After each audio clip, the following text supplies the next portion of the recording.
Oh, sim racing. Why must you and the people in it take everything so seriously?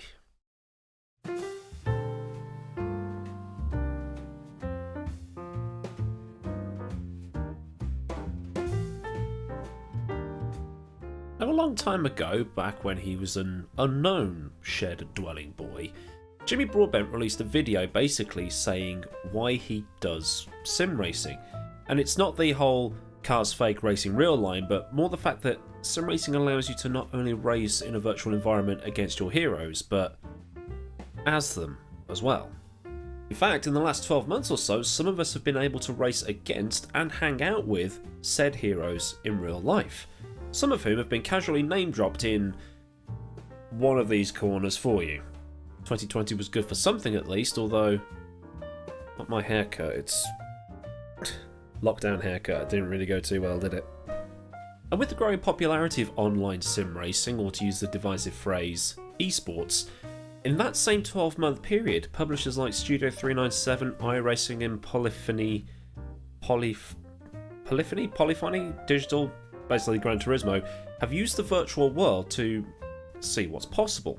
Although, Gran Turismo did it 10 years before everybody else. rFactor 2 has recently added the electric RCCO EX0 to their title recently, and iRacing has brought the Dallara IR01 in. About 10 years before that, Polyphony brought in the Red Bull X2010. Now, even though these are fantasy cars, the RCCO was designed with input from Roman Grosjean, the Dallara designed and built by Dallara, and the Red Bull was designed by some bloke called Adrian Newey. Although I think the RCCO was designed specifically with esports in mind but could still work in the real world. I don't know. I wasn't paying attention. But anyway, all three cars are designed as what-ifs, and they aren't some sort of physics-bending supercar from the future.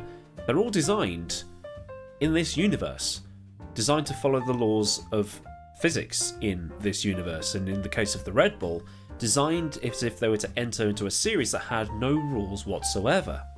But unfortunately, some sim racers have their own, no, this is the way I see it, and because this is the way I see it, it's true, opinions on everything. Now, admittedly, sim racers aren't anywhere near as toxic as flight sim enthusiasts, but still, they can be a really strange bunch.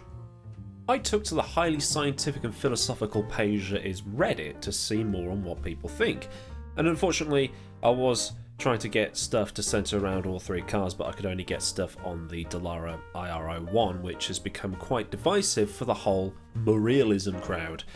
And you only have to head to the rFactor 2 forums to see the discussions when something is not found as being realistic. I covered most of it in a video the other week. Well, I say the other week, the other month. When was it? I don't know. Those my feet? And one comment really stuck out. That Dallara serves two purposes. One, it shows where IndyCar and Formula 1 regulations are going at the minute, because next year Formula 1 will return to sucky boy ground effects style cars, and that Dallara looks to simulate some of that while at the same time harking back to the glory years of kart. It even has a 3-litre V10 engine, and who doesn't love a V10? But there are people on that same Reddit post and on Facebook and Twitter when it was all announced, and people writing online with genuine concern that fake cars will end up on iRacing or racing sims in general more often, and it's the start of a very slippery slope. The second part of it is, getting a modern, up-to-date Formula 1 car outside of the official Codemasters Formula 1 games is going to be very, very difficult. And yes, Assetto Corsa pulled it off a few years back with the SF70H, but who has since? And you'd think iRacing would have the pockets deep enough to be able to purchase a license better than Kunos would.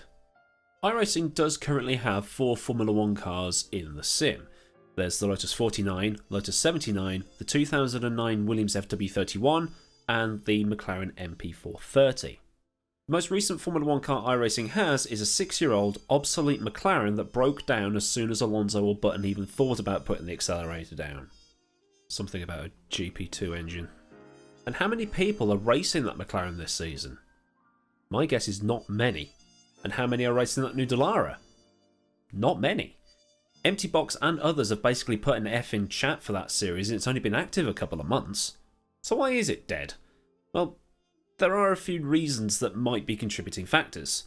One is the obvious, it's a fake car. The second is that iRacing's focus is primarily ovals, and it's the official esports provider for NASCAR and IndyCar. And thirdly, iRacing's user base just doesn't want F1 content. It's a majority US based sim. Sorry, service. Although I still think if they licensed one of Schumacher's Ferraris or maybe even the MP420, they'd have some very popular A-licensed races in Europe with those things. I mean, personally, I doubt I'll ever race them because I like lower powered single seaters like the USF 2000, the Formula Renault 2.0 and touring cars, but if the option's there. As one user on Reddit put it, it's a simulation, and as long as it's remotely close to something that could, and that's the key word here, be driven in real life, then personally, that's good enough. That Dallara, for instance, has a mix of new and old technology on it, and nobody's holding a gun to your head and telling you that you have to buy it and you have to race it. It's like, I have no interest in the Formula E content for R-Factor 2, so I haven't bought it. I know! Well, unless I have to commentate on any of the races, in which case I will have to buy the content, but my point remains. Sim racing allows for liberties and artistic license to be taken, especially since developing and running a car these days is so bloody expensive. And no matter how much people try to convince themselves of it, sim racing will never be like real racing. We can get something that somewhat acts like these things would behave, but the realism that some people are after is impossible, unless we all ended up with simulators like what they're running over at Mercedes. There's a mod out there for Assetto Corsa that's of Mansell's Williams with Senna hanging off the side pod like the famous footage from Silverstone. And I've driven that car at 190 miles an hour around the Touristenfahrten.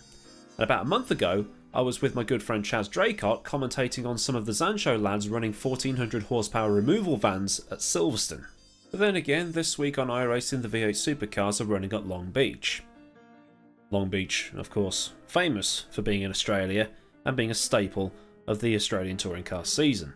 The Mazdas ran at Oran Park recently, which, well, it doesn't exist anymore. So if it really bothers you, then don't race. There's also Formula 1 cars at Watkins Glen, LMP1s at Daytona. You get the point. So wait, you're saying it's all fake? Always has been. All I'm saying is, go out there and have a laugh. And as soon as you take it so seriously, people are just going to get miserable. And that'll bring everybody else's mood down too. Who cares if this car doesn't exist in real life? Is it fun to drive? Can it provide great racing? Well, if the answer is yes, shut up and get on with it. And I know it's a vocal minority, but if they shout loud enough and repeat themselves loud enough, or often enough anyway, shut up and drive. Go out there, have some fun. Fun is allowed. There's nothing wrong with fun in sim racing. Stop worrying about whether a car exists or not in real life. If anything, inputs such as this from real manufacturers can in turn help the development of these sims to become better as data is better implemented. And just because a car has real data used in the development of that car doesn't mean it's a one-to-one replica, but that's something for another day. So where do you sit with the whole fact versus fiction thing in your favourite sims or racing games in general? I mean, I'm all inclusive here. Are you a I don't care as long as the car is fun to drive, or are you a real car slash track guy or nothing at all guy or girl? Again, all inclusive here. Let me know in the comments because it's something that gets brought up a lot in the circles I'm in, and I just want to get people's thoughts on it because, well, that's why I do this series after all. So now begins the housekeeping. If you liked, get the thumb up, and if you want more, subscribe, bell on, and all that stuff to get all the latest. Massive thanks, as always, goes out to the patrons of my channel on Patreon. They're on your screen right now. If you want to join them, or just join in the Discord stuff where they're currently talking about the football. But they talk about other things. And if you want to join in Discord or just see what comes from this brain on Twitter, then I'll leave all the links for you down in the description. So until next time, I've been Millward. Have a great day wherever you live in the world, and I'll see you all again very soon for another video. So until then, God be with you. That's where goodbye comes from. Who knew?